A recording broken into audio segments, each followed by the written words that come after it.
Before the pandemic hit, and most Pride events were in person, there was a group of people that were often absent. Disabled people. Pride primarily consists of parties and parades. Loud, flashy, crowded parties that take place in bars with no ramps or elevators for people who can't use stairs, or strobe lights that can set off seizures. Also, with them taking place in bars, that cuts out minors. Then there are the parades with powerful, emotional speeches without any sign language interpreters, and long routes that sometimes include rough or even inaccessible terrain. Neurodivergent people, deaf or hard of hearing people, blind people, people with intellectual disabilities, and so many more aren't able to join in with the celebration because said celebrations are too inaccessible. Such a large group of the queer community are excluded, and nothing is ever really done about it. In 2018, at the Stonewall Inn of the famous Stonewall riots that started Pride in the first place, denied entry to Lynn Zelvin, a blind woman, and her service dog because she didn't present any papers for her service dog, which is actually illegal for businesses to demand. Dominic Evans, a trans and hard of hearing filmmaker, said in an interview in 2019 that he had heard of disabled people getting knocked down, stepped over, or had people lean on their wheelchairs. He said that people will just stand in your way and you will be stuck. He described it as a real lack of bodily autonomy and a whole lot of rudeness. Performances will be put on, and there most likely won't be any disability seating area or even accessible stages, meaning that disabled people can neither watch nor perform. Also, keep in mind that Pride takes place in the summer. That excludes those who can't handle the heat or the sun for too long. There are just so many roadblocks showing disabled people that they aren't welcome at Pride. The organizers and planners don't think about disabled people, and if they do, it's often as an afterthought. We're simply an inconvenience to them. It's isolating to be a member of the queer community but not able to join in on the celebration because no one thought to make it accessible to people like us. I've been, Emily, at Toronto Pride 2019, one of my roommates had their wheelchair shoved out of the way without even a warning by a stranger. Oh my gosh. Okay, so I know who you're talking about, and I wish to yell at this person on their behalf. Oh my gosh. Pardon me, but my reaction to that situation is...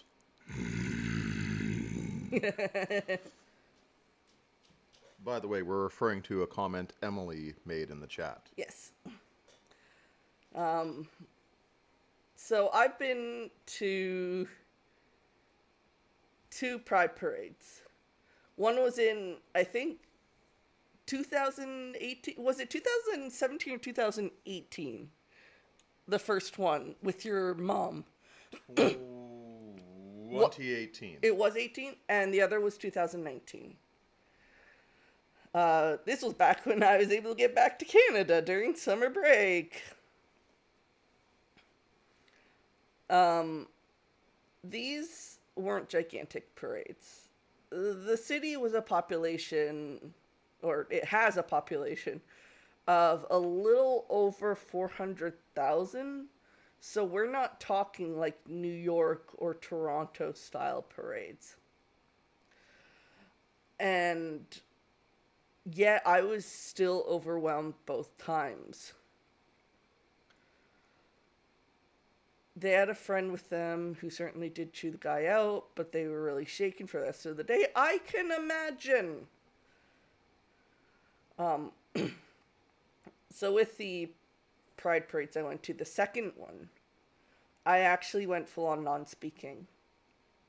Had I not had my partner and amazing mother-in-law there with me, I worry I could have gone into, had a full on meltdown.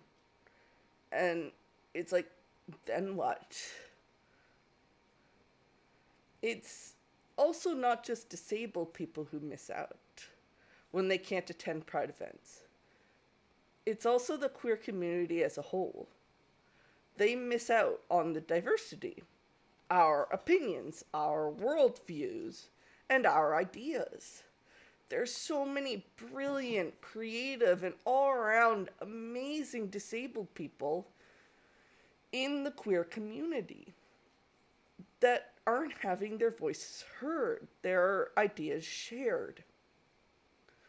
Not only can having disabled people on the Pride boards and organization committees make Pride more accessible, but it can also show abled and neurotypical people what we need, and they can take that information and use it in the future.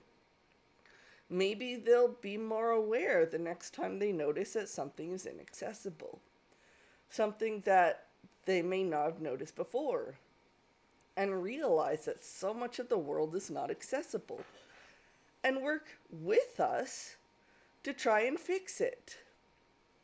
When inequality remains hidden, it's harder for others to see that it actually exists. Believe it or not, the COVID lockdown actually made COVID more accessible. Now, please don't mistake me for saying that COVID is a good thing. It really isn't.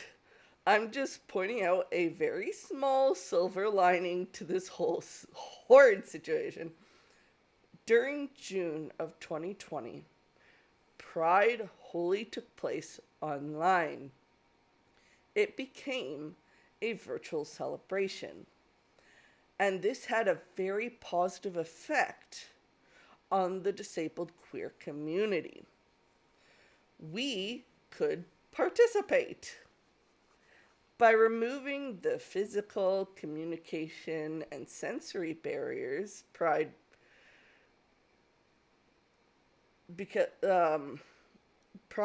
became accessible to many more people for the very first time. I see that was a pretty awesome way to celebrate the 50th anniversary of Pride. I'm really hoping that as we move forward, accessibility is seen as a need instead of an afterthought. People who were never able to attend Pride events were finally able to join the queer community in celebration.